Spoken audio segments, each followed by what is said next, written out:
It's a mess, but there will be a new Prime Minister in a week's time. We've had 4 Chancellors of the Exchequer in 4 months. We've had 3 Home Secretaries in 7 weeks. I mean, you literally couldn't make this up.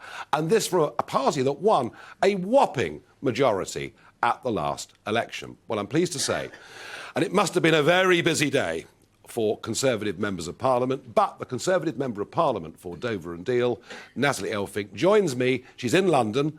Unsurprisingly, she wanted to come and join you. But Natalie, I'm here with 110 of your constituents who are looking on, I think, in most cases, with virtually horror at what's been happening in government. This is your chance to tell your voters in this constituency why they should vote for the Conservative Party at the next election. Thanks, Nigel, and good evening, everyone. I'm sorry I can't be there in person. It has been a somewhat turbulent day in Westminster. I think we've ended the day after a very difficult period with the right result. It is a sad decision for Liz Truss, but I think she's made absolutely the right one in the interest of the country. We've now got to move on, choose a Prime Minister that can unite the parliamentary party, that can deliver on that 2019 manifesto, because in government we are doing some really important good things for the country. We have steered away through some difficult times, but we've got 2 years to deliver on what we said we would do for the British people, and that's what I want to do for us in Dover and Deal.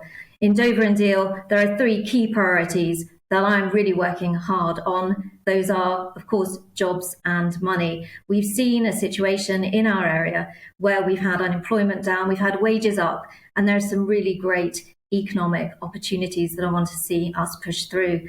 A key priority is better healthcare.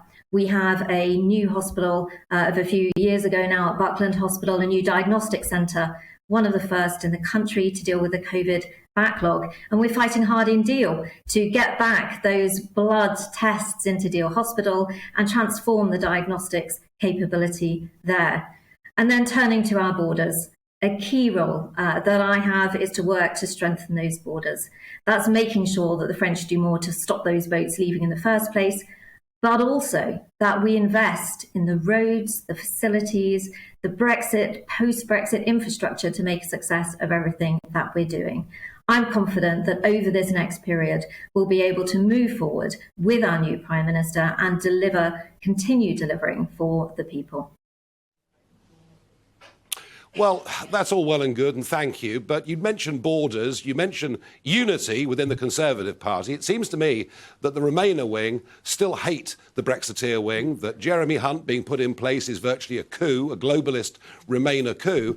And the one person who I thought could solve the border crisis was Suella Braverman, who was actually prepared to say we should leave the ECHR so that we can deport people who come into this country illegally. Are you telling me that there's a figure out there that can unite the Conservative Party, can deal with the ECHR border issue? And if so, who is it and who are you going to back?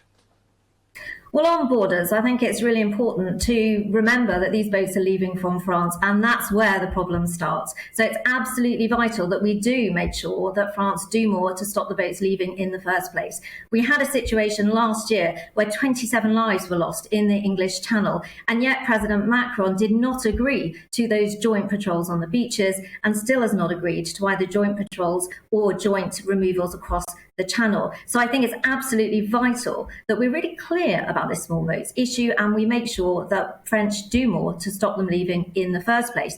In recent times, we have seen just over the last few months, Albania, a safe country, a NATO country and an EU applicant country. Now criminal gangs from Albania smuggling people in ever larger numbers. It's unacceptable. It's absolutely dreadful for our area, and we need to make sure that that is tackled. So strong borders is about a whole range of actions, and it's absolutely vital we get those done. I have actually had some very positive conversations over the last few days about the direction of travel with France, but it's not as far as I would like to see us going in terms of that Anglo-French work. And it's really important that gets pushed forward as we have the next Prime Minister. And that is an absolutely key area for us to be delivering.